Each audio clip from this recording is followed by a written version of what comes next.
Welcome to the Road to Semifinals episode number 2.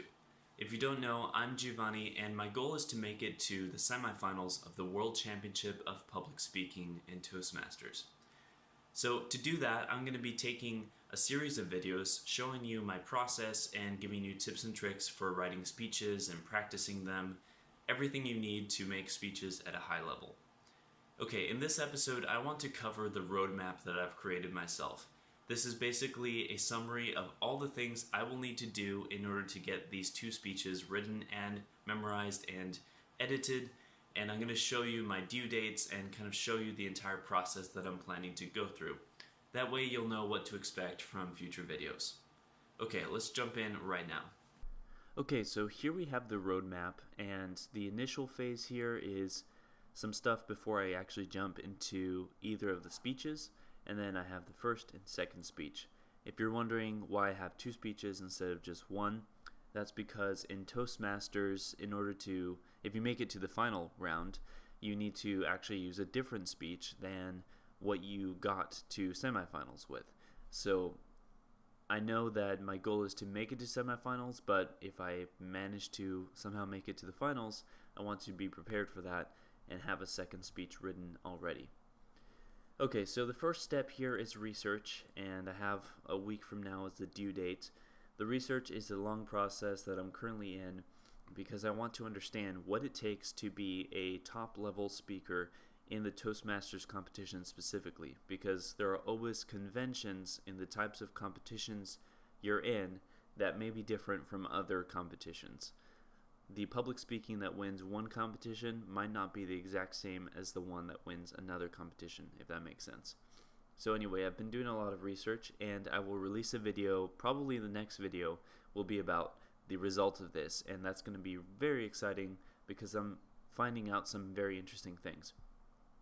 Okay, the second step here is topic selection. This will be selecting the topics for both of my speeches, hopefully. It might take more than a week, honestly. It's a big step because your topic informs what you can really do with your speech. So we'll see how that goes. Now I'll jump into my first speech. This will be the one that I go to semifinals with if I can. And the first process is outlining and research, basically deciding what will go in the speech and when.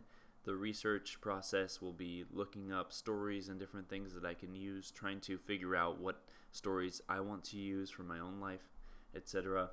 The first draft will be simple from there because I know what needs to be in the speech, so it's simple for me to write in the transition words and kind of put everything together.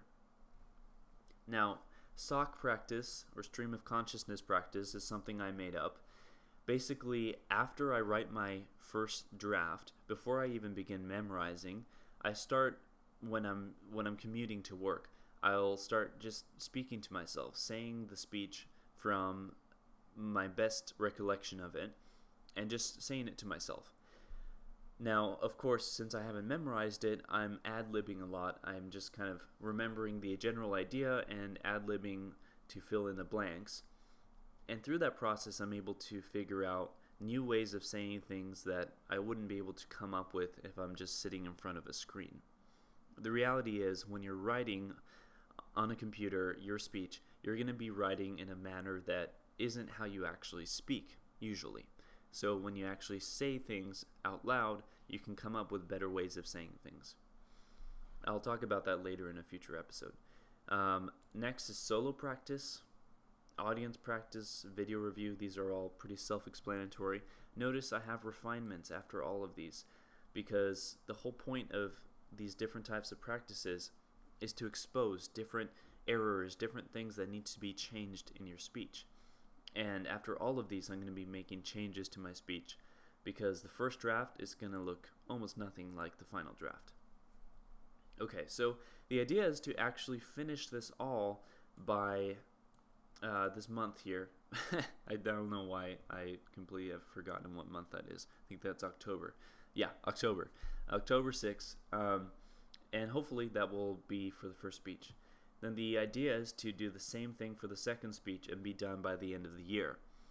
Now, I'm not too concerned if I go over some of these dates and end up in January or even February because there's quite a bit of time between now and the competition. The idea is I want to give myself a lot of room to be ahead so that I can spend a lot of time practicing and hopefully even travel to different Toastmasters clubs and give my speech there to practice, because that's a very important step for getting the most feedback possible. Okay, that's pretty much it for the roadmap. If you want to follow along and catch each of these steps, I'm going to be recording videos as I go through them, so you'll get to walk through the speech with me. And you can do that, you can follow along by going to Potent Speaking on YouTube and subscribing, or go to my site, potentspeaking.com, and enter your email address here. I also have a cool guide to adding humor to your speech. If you want, you can click on this post and then click on the image here,